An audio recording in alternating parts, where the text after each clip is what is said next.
Hello everyone, Juxtaposition here. Today's video will be entitled Chaos or Clarity. Which do you prefer? Chaos or clarity? Which do you prefer? Okay, I give you here over my left shoulder to your right, Timothy Leary. Timothy Leary, tune in, turn on, drop out, Timothy Leary. He uttered those words around the time this photograph was taken.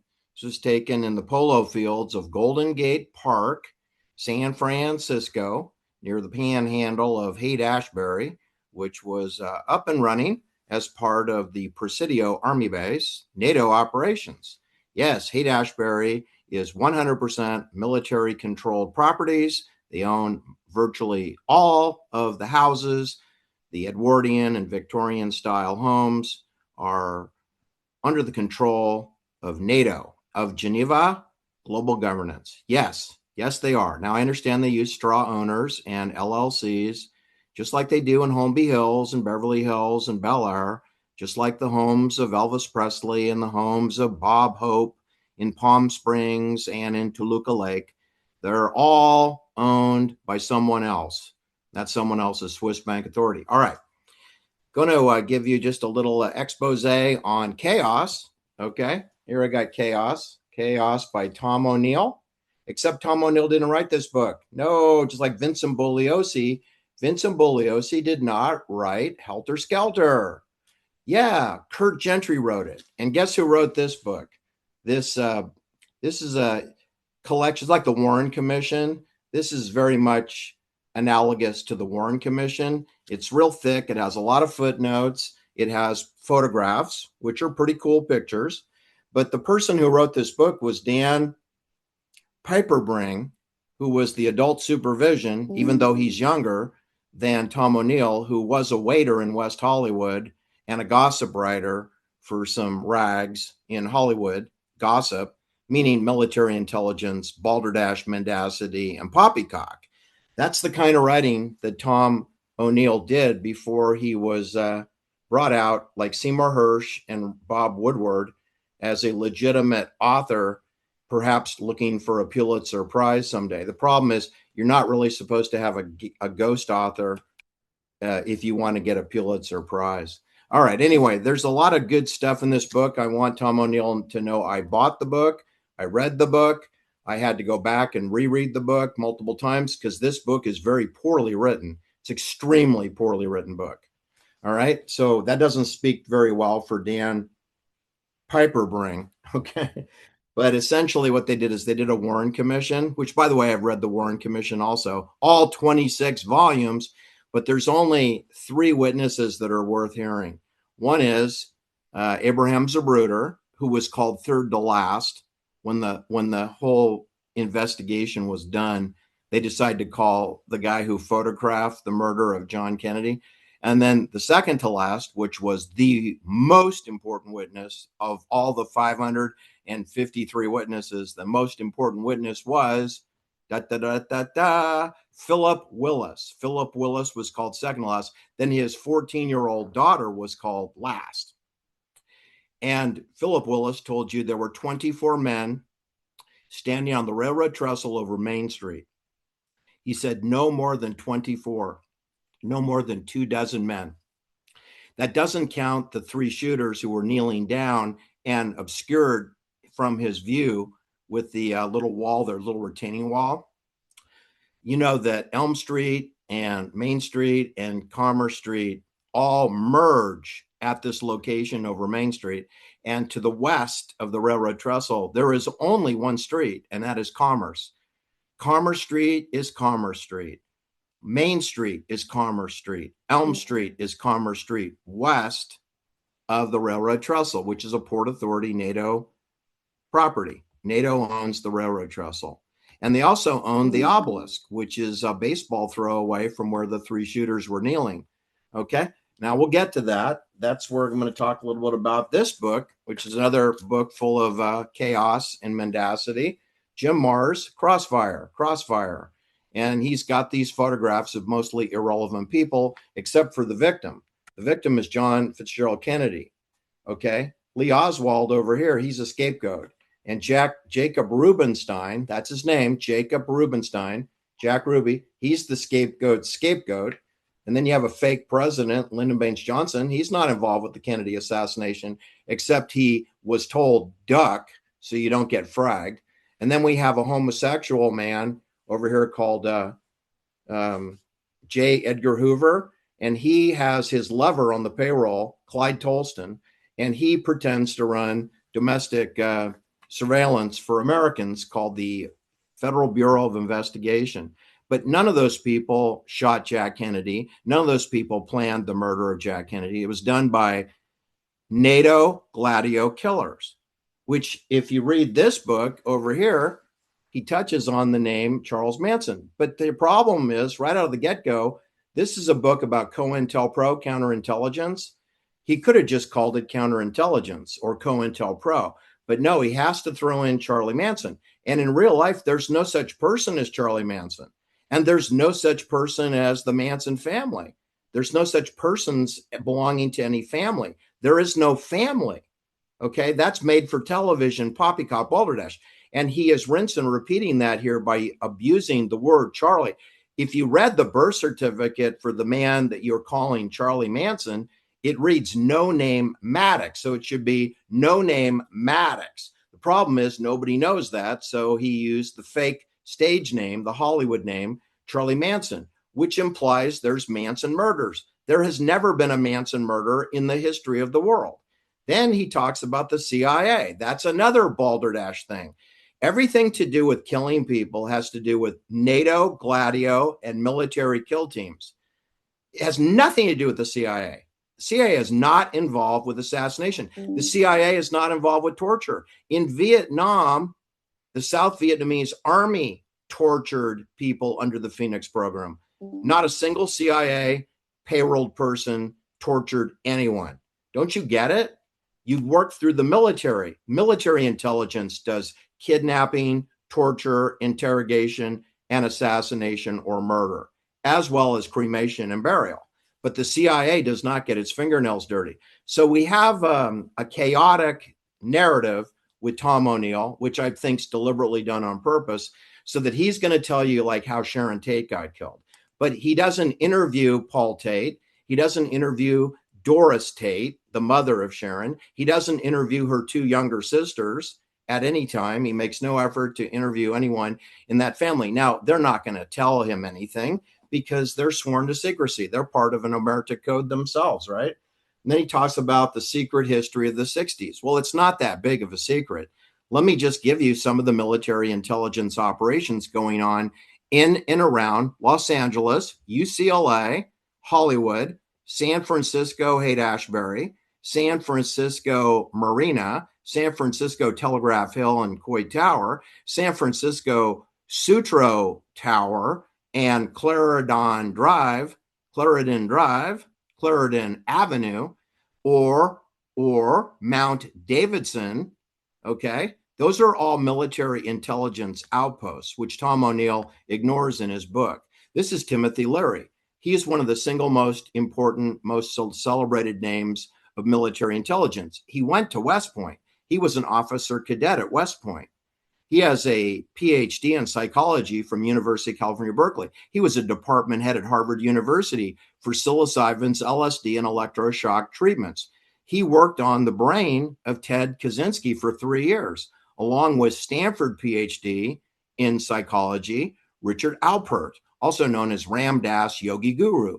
But back in the 1950s and early 1960s, Richard Alpert and Timothy Leary, who was the adult supervision, did electroshock treatments on Ted Kaczynski, who graduated from Harvard University with a B+ average in mathematics and became a math professor at UC Berkeley at the exact time that Abigail Folger was in charge of publicity for the Phoebe Hearst Anthropology Museum, which is 1 block away from where Jennifer Doudna's lab and Jamie Cates' Innovative Genomics Lab, and 2 blocks away from the Earl Warren building, Earl Warren of the Warren Commission, which this book is almost a photocopy of the Warren Commission. In other words, it's 26 volumes, it's thousands of pages, and it tells you nothing about who killed Sharon Tate, or most importantly, Lena LaBianca and Abigail Folger,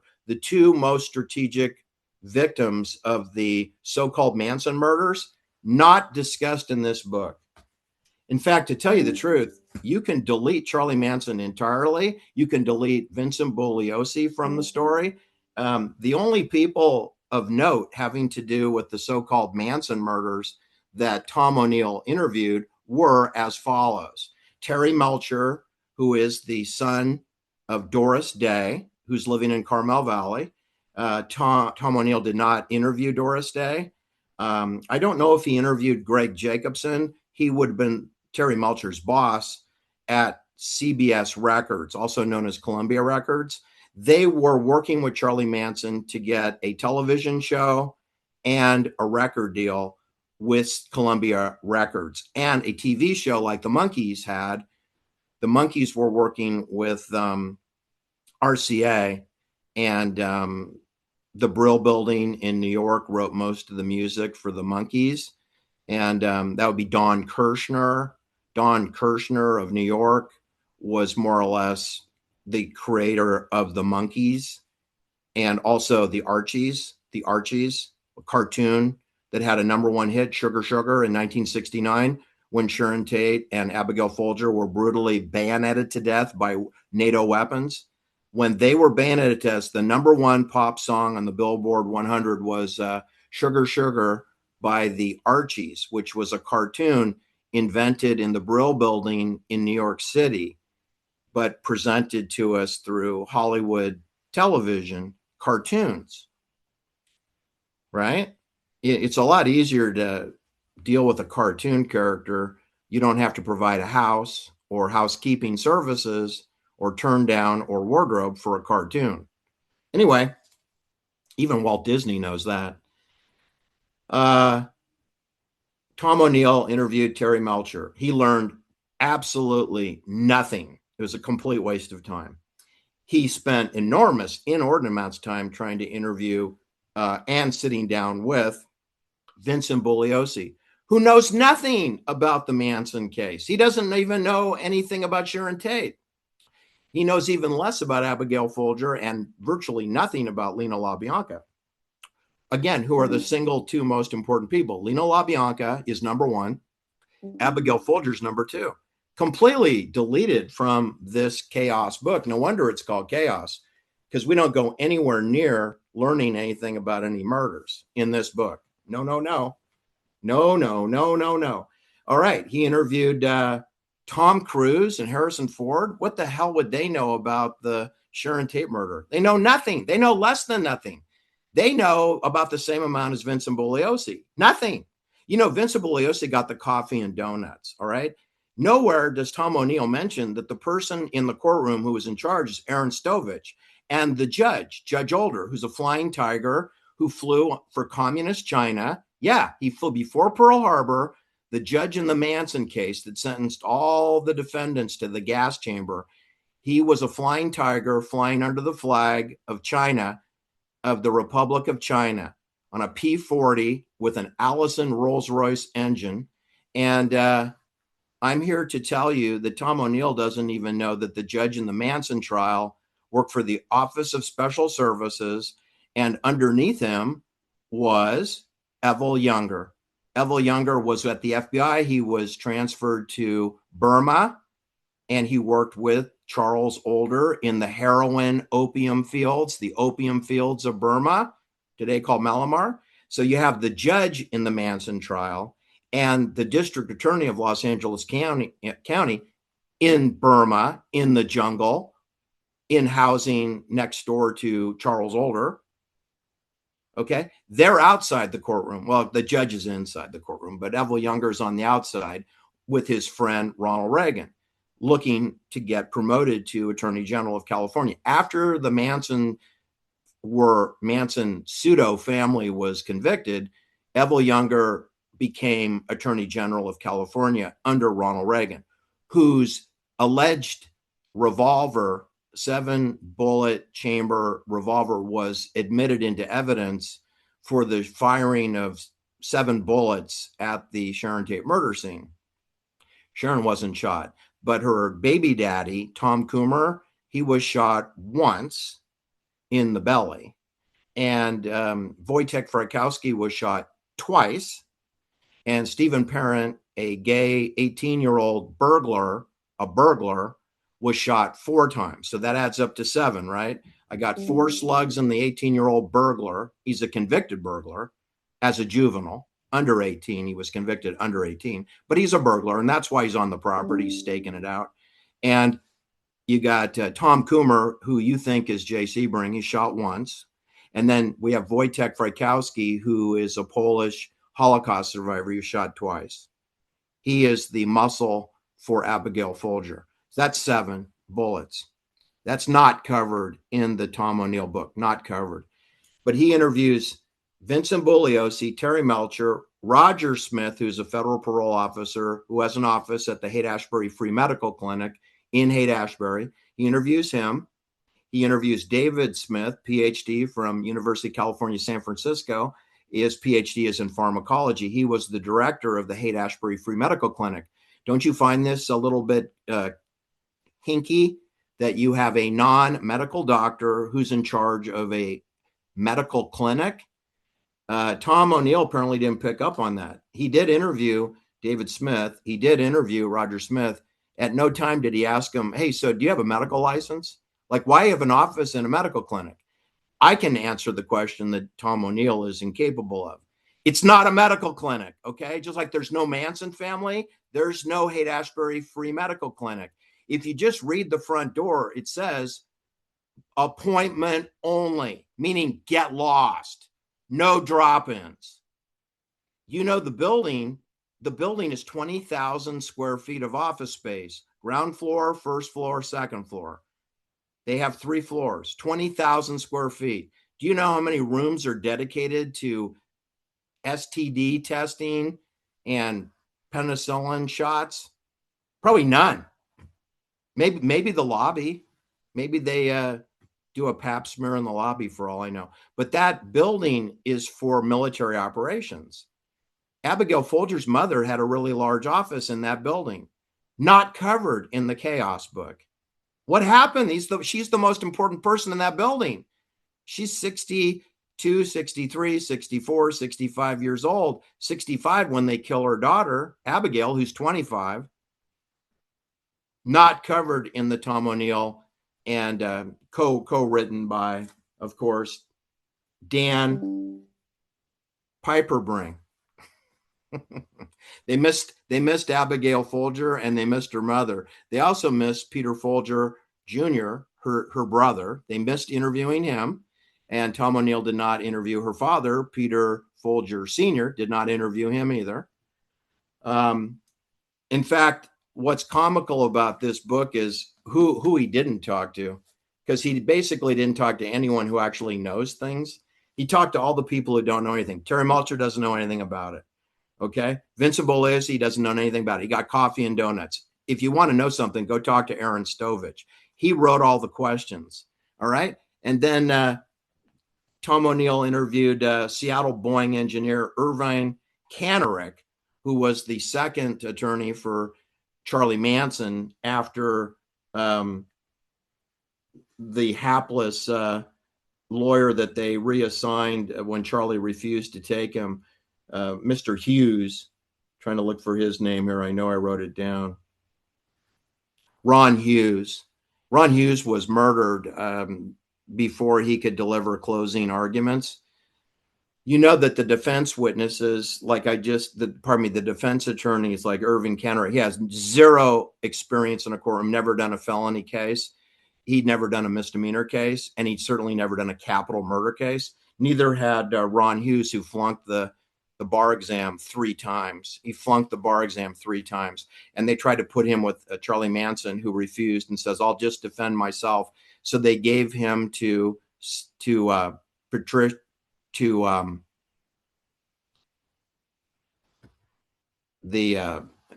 trying to think who it was. Leslie Van Houten, who didn't want him either.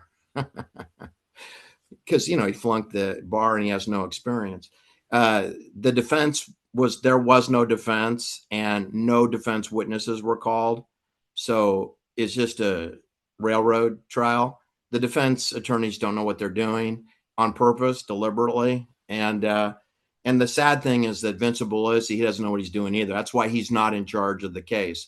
Aaron Stovage railroaded everybody with the assistance of Charles Older, his OSS partner. Because guess what? Aaron Stovich is in the Army intelligence also, just like Evel Younger, just like the judge. So you got three lawyers railroading children. I mean, Leslie Van Houten's only 19 years old. Susan Atkins is 21 with a 9-month-old son, which is, he would even be younger when they allegedly murdered Sharon Tate, right? Do you really think a 21-year-old new mommy is going to go bayonet somebody? They were bayonets that were used. They didn't use kitchen knives. And there's no murder weapons found in this case. There's no murder weapon for Lena LaBianca or Rosemary LaBianca. There's no murder weapon for Sharon Tate, or there's no AR-15 rifle. They admitted a Ronald Reagan pistol, but that ballistics doesn't match up with the bullets.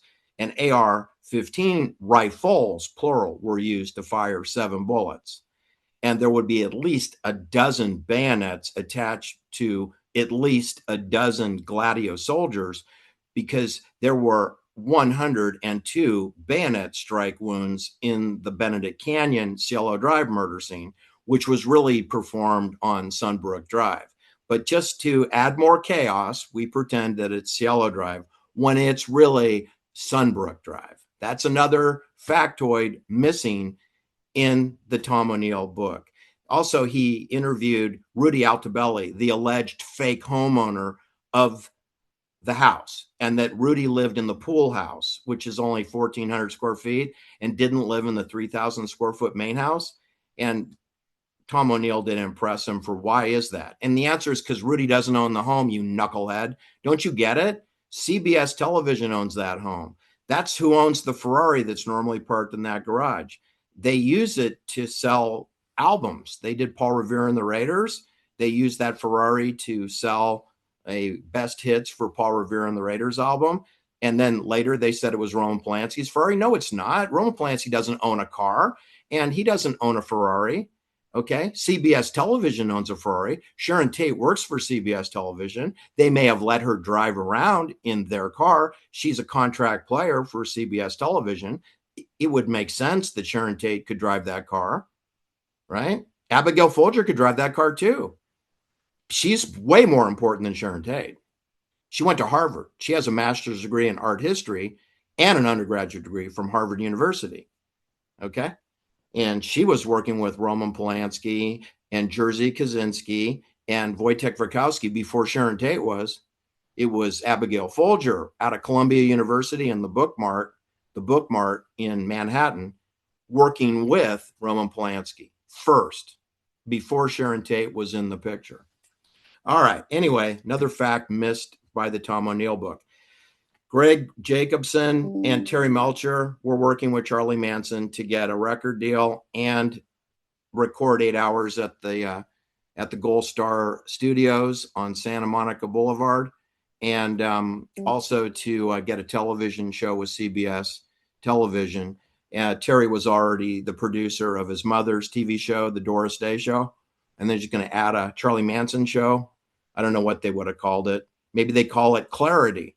Tom O'Neill provides the chaos. Juxtaposition provides clarity. That's what my channel is. It's about clearing the air and getting rid of the confusion. When you read this book, Chaos, you'll be more confused than when just listening to the mainstream media. Okay. He has a lot of excellent things in here, but they're not tied together in a coherent fashion.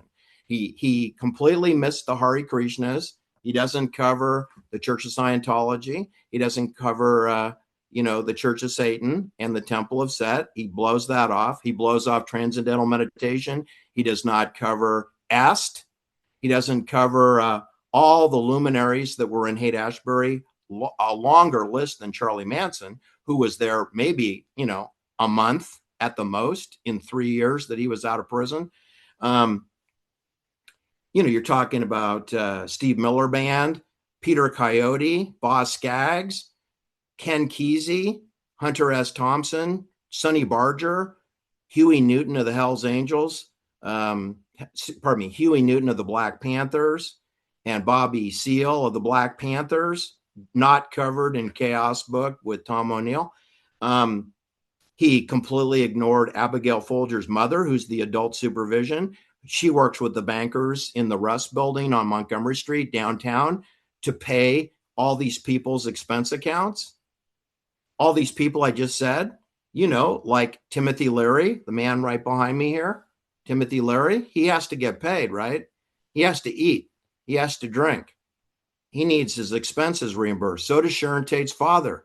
Sharon Tate's father works with Timothy Leary. His name is Paul Tate, Colonel Paul Tate, but he doesn't wear a uniform. But he has colonel credentials, and he has expenses too. And Abigail's mother would reimburse those expenses, missed in the Chaos book. So essentially what Tom O'Neill did is he interviewed a bunch of people that the military intelligence approved for him to speak to: Vincent Bugliosi, Tom Cruise, Harrison Ford, Terry Melcher, Irvine Kanarek, and Rudy Altobelli. And then he did not interview, and I don't even think Tom O'Neill would be smart enough to know how to interview these people. The most important people to interview that were still alive when Tom O'Neill was spending 20 years of research.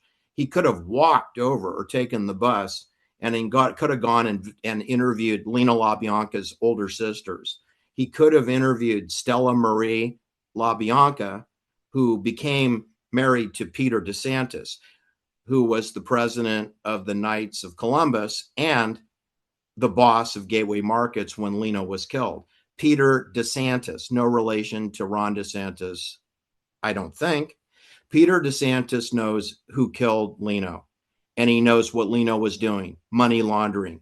And Peter DeSantis would be participating in money laundering at Gateway Markets and State Street Produce brokerage firm.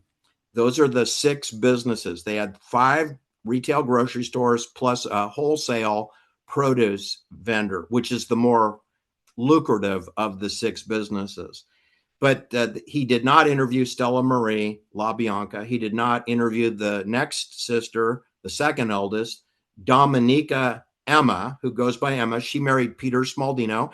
Tom O'Neill did not interview Peter Smaldino. He did not interview Emma, or Dominica LaBianca did not interview Peter DeSantis, did not interview Stella Marie. He didn't interview Roy Norwood, who was the controller of Gateway Markets, who was the man who is mainly responsible for the skim on the money laundering that we split. I take a little bit off for myself, right? Like, the Chicago outfit, you can skim the skim, you skim the skim.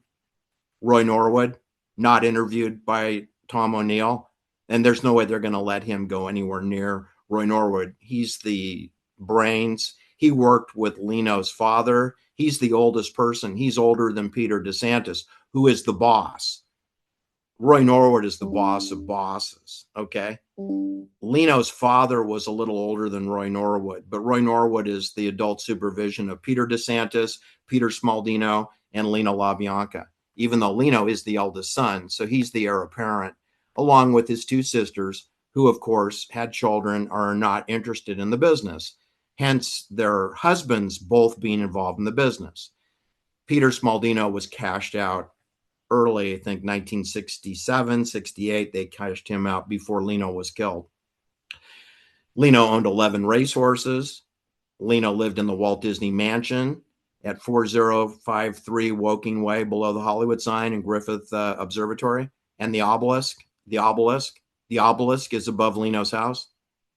It's an 8,000 square foot home with a tennis court and a theater, not covered in the Tom O'Neill book. You think that's kind of a material fact that one of the most important people, the most important person killed that weekend of August 9th and 10th of 1969, the most important person, Lena LaBianca, and he lived in the Walt Disney Mansion, and you skipped over that? Just because they killed him in his mother's house didn't mean that he lived there. He lived in a way bigger house. That home, his mother, Karina, is only 1,500 square feet. He has a 8,000 square foot home. Hello? Are we not paying attention? But you see, the point is this book was published, which means it was edited. And they're not going to put Walt Disney Mansion in this book. They're not going to put 11 racehorses, which is at Johnny Roselli Santa Anita Racetrack out there by Pasadena. Tom O'Neill's so busy driving out to Pasadena to go talk to Vincent Bugliosi, he forgets to keep going and go check out Santa Anita Racetrack, where there's more money laundering going on. Anyway, by Tom O'Neill talking to people like Roger Smith, who apparently met with Charlie Manson once in his entire life and was his parole officer, but never had meetings with him, and David Smith, who is not a medical doctor, but is the medical director of a free medical clinic that offers nothing but military intelligence psyops projects. And he should have talked to Timothy Leary, right here, Timothy Leary. He should have talked to William Colby before he got killed. Timothy Leary and William Colby were both killed in 1996. So that might have been a little bit before Tom O'Neill began his 20-year quest. Anyway, he talks about Richard Helms. Richard Helms has very little role in Haight-Ashbury. And again, military intelligence runs Haight-Ashbury, not CIA. So I would say Alan Dulles would have close to zero effect on Haight-Ashbury. And no CIA person is really have any, look at Timothy Leary over here. He went to West Point and he was an officer cadet at West Point. He's what you call a ring knocker. He's a made man for the United States Army. And he works in LSD, psilocybin, electroshock treatments, tune in, turn on, drop out. That's capitulation, pacification, and control. That's the entire purpose of the free concerts and free love and free drugs and free LSD, which is distributed at every university in America, every community college too. All right. So Tom O'Neill did not interview Evel Younger. He didn't interview Paul Caruso, who beat a confession out of Susan Atkins, which she recanted about 45 days later. He didn't interview Charles Older or Aaron Stovich. Instead, he interviews the idiot who is the spokesman for the Manson murders for 30 years, Vincent Bugliosi, who the reason that Vincent was picked is he's compromised. He broke the nose and impregnated an employee of the LA County. And he also stalked his milkman and assigned 2 detectives to surveil his milkman. And he made crank phone calls to his milkman's wife after 9 p.m. And while he was assistant district attorney, ADA, at no time was Vincent Bugliosi ever a district attorney. I know he attempted to run for office. He was not elected. Ronald Reagan, he's more important than Vincent Bugliosi. It was Ronald Reagan's pistol that was admitted in evidence to convict 5 people and send them to the gas chamber when Ronald Reagan's pistol was not used in the operation. But you see, that's how military rituals work, is you scare people. Ronald Reagan was the governor of California when the media reported that his pistol was used to kill Stephen Parent. It's a bald-faced lie. An AR-15 rifle, semi-automatic, that can fire bullets rapidly, was used in the shootings of the 7 bullets. Not a Ronald Reagan pistol. And by the way, it has no serial number on it, so you can't prove it belongs to him. But the forensics don't match, so the gun wasn't used. Frank Struthers, there are 2 Frank Struthers that Tom O'Neill should have interviewed. Frank Struthers Jr., okay, who discovered the bodies of Leno LaBianca and his mother, Rosemary. Frank Struthers and his father, Frank Struthers Sr., who was once married to Rosemary. Now, Rosemary goes by 3 names, LaBarge, Struthers, and LaBianca. So then there's a daughter, Susan LaBarge, who sometimes goes by Susan Struthers. Tom O'Neill didn't interview her. She's living with Joe Dorgan, who is a motorcycle sergeant at arms at the Straight Satans in Venice. And that really blows my mind because Tom O'Neill allegedly lives in Venice Beach, which is a CIA military intelligence Military Intelligence Center. That's who runs the Straight Satan's Motorcycle Club, not the CIA. Army intelligence runs the CIA. Navy intelligence ran Jesse the Steroid Body Ventura. The Navy runs the Mongols, and the Army runs the Straight Satans.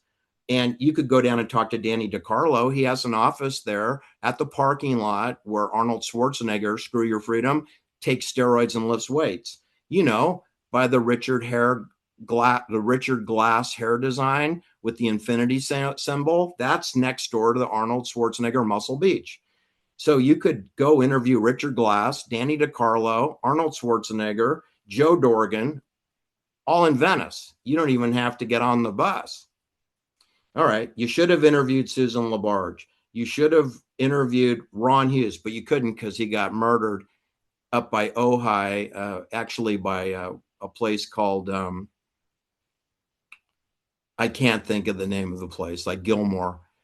It's between Santa Clarita and the city of Ventura. Halfway, there's this little town, and that's where they found the dead body of Ron Hughes, about 9 months after the conviction of the so-called Manson family. So you see what I'm saying is you have a chaos book that's going to tell you about COINTELPRO, counterintelligence, but it is a COINTELPRO unto itself to make sure you don't understand how counterintelligence works. The way it works is you pretend to be a book author with no intention of writing a true story, and then you do what you're told, so you get some money and get some housing, and then you don't interview any of the material witnesses who were still alive during the 20 years that you were allegedly writing this book. But you instead interview people that absolutely know nothing about Benedict Canyon or Lino LaBianca. They didn't work with Lino LaBianca. Tom Cruise and Harrison Ford did not work with Lino LaBianca. Why didn't you interview Oliver Stone? You know, he worked with Jose Menendez in the porn business. Well, Jose's in the porn business, but Oliver Stone went to a party right below Rudy Altobelli's pool house where Timothy Leary lived, where this man lived. Oliver Stone gave a get well card to on St. Patty's Day, Sunday, in March 1996. Is about 300 feet or less from the dead body of Abigail Folger. And Tom O'Neill didn't visit the home. It's on Sunbrook Drive. I'll give you the address, Tom. It's 10106 Sunbrook Drive.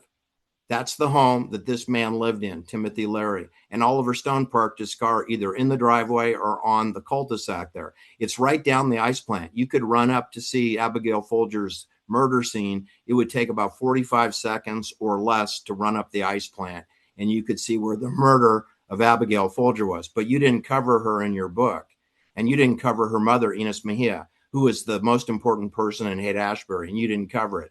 But you wanted to talk about David Smith and Roger Smith, who are totally irrelevant people, straw people. They're not running the clinic. The clinic's run by Abigail's mother and military personnel from the Presidio, not the Stooges. Not the Stooges. You're interviewing the Three Stooges. Anyway, that's what I have to say about that. Over here, you got Jim Mars's book, and it's a lovely book, but he doesn't talk about the obelisk, just like Tom O'Neill doesn't talk about the obelisk, which is above Lino LaBianca's bedroom at 4053 Woking Way. And there's another obelisk at Hollywood Forever where Marilyn Monroe is. They got an obelisk there too. And the two obelisks stare at each other. And in this book, they got an obelisk, you know, George Dealey Plaza. He was a 33-degree Scottish Knights Templar of Geneva, Switzerland. And he has I believe it's 85-foot tall obelisk in the at the corner of Main Street and Houston with two reflection ponds, not mentioned in this book, not mentioned by Jim Mars, not mentioned by Jim Mars. He doesn't mention the 666 999. He doesn't mention the 24 men standing atop Main Street. He doesn't mention Philip Willis. He doesn't mention that Abraham Zapruder's camera was disassembled and the parts given back to him, rendering the camera useless. You know, that's not Abraham Zapruder's camera, right? And he didn't pay for it. They gave him that camera to memorialize the execution of JFK. Not covered in the Jim Mars book. He doesn't give you the addresses of the criminal courthouse, 501 Main Street. Doesn't give you George H.W. Bush's office. At the Daltex building, it's 501 Elm Street. He doesn't give you the address of the school book depository building, 7-story building, a doppelganger twin of the George Bush building. That address is 411 Elm Street. You see 4 plus 1 plus 1 is 6, 501, 6, 501, 6. Yeah, 6, 6, 6. The 6 is a 33. 33 is the highest level on the obelisk of obedience. Highest level of obedience is 33. And I have 3 33s, right? I got 6, 6, 6. And 666, 3 plus 3 is 6. 666 is mark of the beast. And when you turn your back to the mark of the beast, like Jack Kennedy did when he went down the hill on Elm Street, you invert the 666 to 999. It's meta dead, meta dead, meta death, with these shooters facing him in a firing squad formation in a triangular shot, which a Cub Scout could make. It's only 280 feet. The distance from the railroad trestle on Main Street to Jack Kennedy's right eyeball, leaving the left eye of Horus open, it's 280 feet. In other words, a Cub Scout can make the shot, not a professional person with a high-powered rifle. If he had missed, they would have killed him, okay? Because it's like you missed on purpose. No one could miss that shot. It's easy peasy. The voice box is a code of emerita, don't talk. And the other is right eye, left eye of Horus prevails. Left eye of Horus prevails. Learn your Egyptian mysticism and gematria, and you have a chance to learn about the Jack Kennedy murder, which is signs and symbols rule our world. All right, what else have I got to show you before I take this to the storage facility? Right. This is Jerry Garcia of the Grateful Dead. This is at the Human Being Festival at the Polo Fields in Golden Gate Park in 1967. It was January 14th. It was a Saturday, January 14th, 1967. This is the Grateful Dead, Jerry Garcia, performing for the crowds there, allegedly 20 to 30,000 people. Who paid for the porta potties? I don't know. I would assume military intelligence paid, right? This is the obelisk. This one is in the center of Geneva, Switzerland. It's not covered in the Tom O'Neill book. This is the Haight-Ashbury Free Medical Clinic. What is not covered, of course, is that it's appointment only, meaning get lost. You do know that there's no drop-ins. That is all part of our zero trust architecture. Again, not discussed in the Tom O'Neill book of chaos. Clarity, which you get on my channel, is brutal truth. But you can build a cathedral with my book and my videos and my library of over 1,916 videos in my library as of this recording. And you will learn more on one of my videos than you will ever learn reading Crossfire with Jim Marrs. And I've done expose, multiple, 6, 7, 8 videos on JFK. And you will learn in one video more than you could ever expect to get from Tom O'Neill's Chaos, which will run you in circles. Now, there are a couple of things I do like about this book. Vincent Bugliosi's stalking of his milkman, thinking his milkman impregnated his wife with Vince Jr. But you do know that Vince had multiple other liaisons with other women, not his wife. And when he died, we found he had a love child up in Santa Clarita with a Latina woman. And he also had impregnated an employee of the Los Angeles County. That's why he was assigned to the Manson trial, was because they owned him. They could put him in state prison for the rest of his life, perhaps federal penitentiary, because he kidnapped a 5-year-old child of his milkman. He kidnapped the child. He took him for ice cream and toy shopping. But you could call that a kidnapping and illegal wiretap. Without a warrant. He did an illegal wiretap of his milkman, and he made crank phone calls to the milkman's wife, terrorizing her after 9 p.m. at night. And there's more that he did that is egregious to being an officer of the court. But you do know that Aaron Stovich is a crook, and that Evel Younger is a crook, and that Judge Older is a crook, and they all work for NATO, Swiss Bank Authority, under counterintelligence, which is run by NATO. It's not run by the CIA. CIA does not run. There's no such thing as MK Ultra. MK Ultra is like talking about the state of Israel. It's a complete psyops unto itself. The CIA has no authority to kill anyone. The murdering is done by professional killers, okay, which are contractors or former soldiers of the United States Army, Air Force, and Navy, Navy SEALs, Black Ops, and or Green Berets, Special Forces. They're trained in Virginia at the farm. That's who does the killing. And we're talking about thousands of murders are performed, not in any theater of war, in your strategic hamlet where you live. That's considered a war zone. It's a strategic hamlet zone. It's a secured perimeter. It's an electronic corridor. That's why everything is done on a cul-de-sac or in a strategic way. Lino LaBianca was surrounded on all sides by military forces. He couldn't escape. Same with Sharon Tate and Abigail Folger. Every home in 360 degrees has military people in it. There's nowhere to go. You're not getting off the property alive. That's what you'll learn when you subscribe and become a paid member to my channel. And that's what you'll never learn when you buy books that are published and sold on Amazon. If it's sold on Amazon, it's going to be a poppycock mendacity edited by military intelligence so that you will never get the secret files.